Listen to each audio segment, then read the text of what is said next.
2 litres of ghee preparation process చూపిస్తాను. గీ prepare చేసుకోవడానికి పాలు బాగా మరిగిచ్చి దాన్ని తోడేసుకున్నాను. తోడేసిన తర్వాత దానిపైన ఉన్న మీగడిని తీసి స్టోర్ చేసుకున్నాను. ఒక 2 to 3 వీక్స్ స్టోర్ చేసుకున్నాను. నాకు కుదిరినప్పుడు చేస్తాను. ఈసారి బాగా ఎక్కువ ఉంది. సో అదంతా ఒక పెద్ద గిన్నెలో తీసుకొని లంప్స్ లేకుండా చేత్తో బాగా మిక్స్ చేశాను. అలా చేయడం వల్ల ఒకేసారి దాంట్లో ఉన్న వెన్నను కొంచెం మజ్జిగ సపరేట్ అవుతా ఉంటది. ఈ ప్రాసెస్ లోనే ఇది బాగా కూల్ గా ఉంటుంది. ఫ్రిడ్జ్ లో నుండి వెంటనే తీస్తాం కదా, కూల్ గా ఉంటుంది. అందుకు కొంచెం వాటర్ పోసుకుంటూ మళ్ళీ మిక్స్ చేసుకుంటూ ఉంటే మజ్జిగను వెన్న నెమ్మదిగా సపరేట్ అవుతా ఉంటుంది. చూడండి, ఇక్కడ క్రీమీగా కనిపిస్తుంది. కొంచెంసేపు ఆగాక బాగా ముద్దలాగా వచ్చేసిద్ది మనకి. చూడండి వెన్న అంతా ఎలా సపరేట్ అవుతుందో. దాంట్లో కొంచెం వాటర్ పోసుకుంటూ నెమ్మదిగా కలుపుకుంటా ఉంటే సరిపోతుంది. ఈ ప్రాసెస్ లోనే వెన్న ముద్దలాగా అయ్యి కొంచెం మజ్జిగని వదిలేస్తా ఉంటుంది.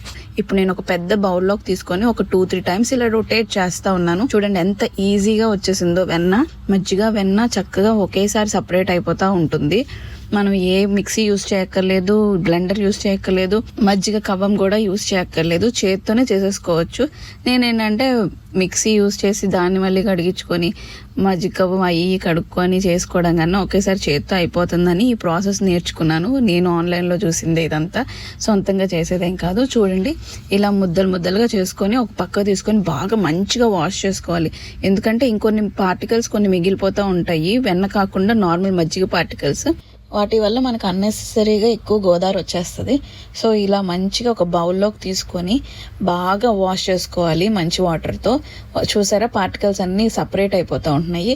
ఇలా క్లీన్ చేసుకుంటూ ఉంటే అన్వాంటెడ్ పార్టికల్స్తో మజ్జిగ అండ్ వెన్న ఈజీగా సపరేట్ అయిపోతుంది. ఇప్పుడు కొంచెం బాగా క్లీన్ అయిన వెన్న ఇది. ఇప్పుడు కొంచెం ముద్దలాగా వెన్నని తీసుకొని బౌల్లోకి తీసుకుందాము. ఇది ఫుల్ కలెక్ట్ అయిన వెన్న. దీన్ని పొయ్యి మీద పెట్టుకొని కరిగిస్తా ఉండాలి. మీడియం టు హై ఫ్లేమ్, అంటే మరీ సిమ్ లో కాకుండా మరీ హైలో కాకుండా మీడియం ఫ్లేమ్ లో పెట్టుకొని కొంచెం కరిగిస్తా ఉండాలి. ఈ బటర్ అంటే ఈ వెన్నంతా కరిగిపోయి బాగా మరుగుతూ ట్రాన్స్పరెంట్ కలర్ వచ్చే వరకు మనం మరిగించుకుంటూ ఉండాలి. పొయ్యి మీద పెట్టి వదిలేయకూడదు, దగ్గరుండి కలుపుతూ ఉండాలి, లేకపోతే పొంగిపోయి వేస్ట్ అయిపోతుంది నెయ్యి అంతా. ఈ టైంలో మనం కొంచెం కరివేపాకు గాని, మెంతులు గాని, తమలపాకు కూడా వేసుకోవచ్చు అంట. అవి వేసుకొని మరిగించుకొని ఈ స్టేజ్ లో కట్టేసుకొని మనకు కావాల్సిన కంటైనర్స్ లో స్టోర్ చేసుకొని ఫ్రిడ్జ్ లో పెట్టుకోవాలి. నాకు దగ్గర 2 లీటర్స్ వరకు నెయ్యి వచ్చింది.